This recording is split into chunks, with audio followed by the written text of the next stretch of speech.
My name is Dr. Andrew Mulwa, Head of the National HIV and STI Control Program in the Ministry of Health in Kenya.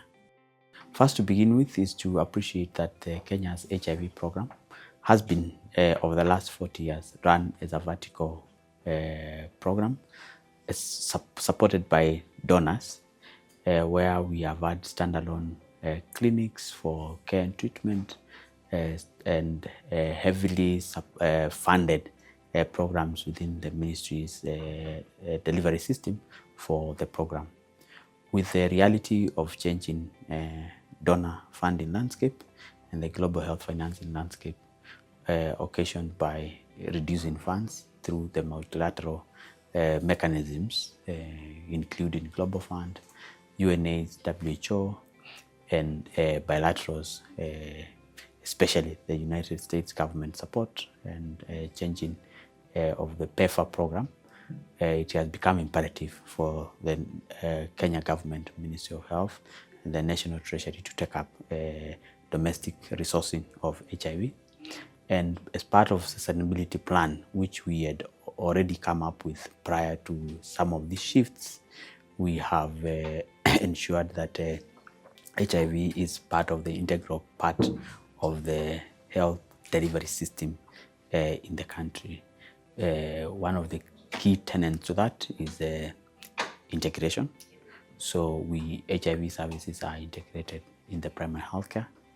We are also working in the new reforms that are happening in the healthcare financing landscape, so that HIV services become part of the social health insurance landscape. And the priorities that the health reforms that are undertaken, which is human resources for health, a lot of healthcare workers that are engaged in the HIV delivery systems are actually supported by donors. Part of that is to through the G2G arrangement that is already under negotiation and implementation, is to absorb this stuff into government payroll. We also have commodity security. HIV clients require drugs, require clinical monitoring, which is laboratory support, and testing for HIV as means of prevention and detecting new infections. And these commodities are required to be in stock at all times. And we are working with the Ministry of Health to ensure that these services are integrated into the national planning, including local manufacturing of some of these products, condoms, test kits, ARVs, as part of the sustainability plan. We also aligned in terms of digitization. The HIV space has for the long time been the leader in digitization of services in the country, and we are working with the DHA. We are also scaling up training of healthcare workers, so that all healthcare workers from whatever point of care, they can be able to handle HIV clients and offer quality HIV services.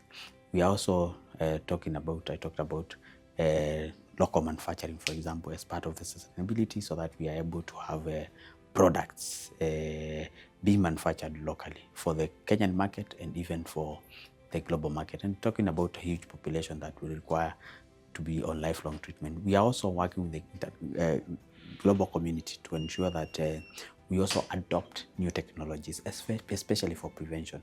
Kenya was among the first countries to adopt the use of long-acting lenacapavir injection for prevention of HIV as a means of preventing new infection, because we believe it's only by closing the tap of new infections that we can really contain the HIV epidemic.